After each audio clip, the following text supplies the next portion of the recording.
Жалал Абад шаарынын мэри жумушка келер замат борбордук базарды жылдырабыз деген планын айткан. Буга базардагы соодагерлердин айрымдары караманча каршы чыгышкан. Ал арада тургундарда баштаган жумушун аягына чейин чыгарабы деген суроо жаралып баштады. Жаңы базар ошол жака жылдырабыз деп эл алдында вада берген өз официалдын.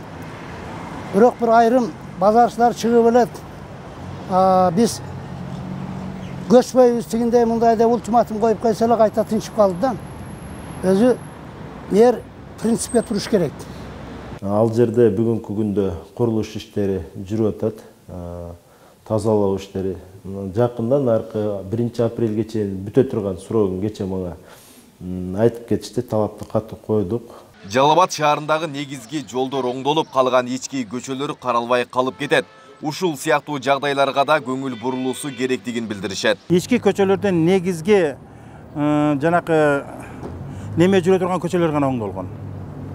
Калган маселен мына Шопокова деген бар. Мына железнодорожный немеси, наракта транспортный көчөсү, Дача көчөсү, мына неме тубдиспансер немедеги көчөлөр, транспортный, железнодорожный. Быйылкы жылдын бюджет эсебинен экинчи завод алып атабыз. Асфальт чыгаруучу завод алып атабыз.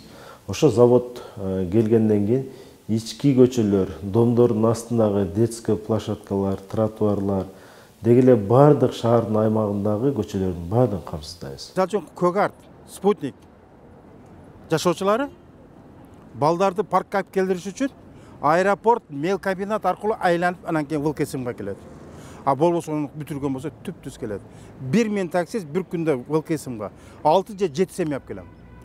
Эмесептегилер жок дегенде бир 1000 такси бар. Жалал Абад шаарынын мэри Эрнисбек Ормоков тургундар тарабынан айтылган суроо сунуштарга төмөндөгүчө жооп айтты. Эми элдер арыз менен кайрылган көчөлөргө дагы маршруталарды каттаттык. Анан биз деле түз эфирге чыгып атканда арыздар түшүп атты, суранычтар болуп атты. Биз бир эки жерге каттаттык. Аны көрүүчүлөр деле таанылбаса керек, мени көргөндөр. Каттаттык, эл жок. Элдин каттамы жок. Өзү бир жума каттадык. Бир жумадан болуп атат дегенден дагы бир жума каттагыла. Эл көрсүн, элдерди чогулткыла, сүйлөшкүлө, айткыла. Жаңы каттама ачылып калды.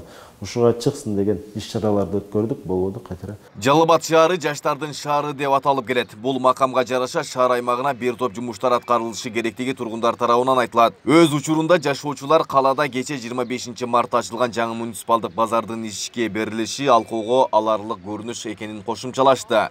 Белгилей кетсек, азыркы кала башчысы Эрнисбек Ормоков бул кызматка 3 декабрда келген. Айбек Исабеков, Замирбек Тойчубаев, Регион.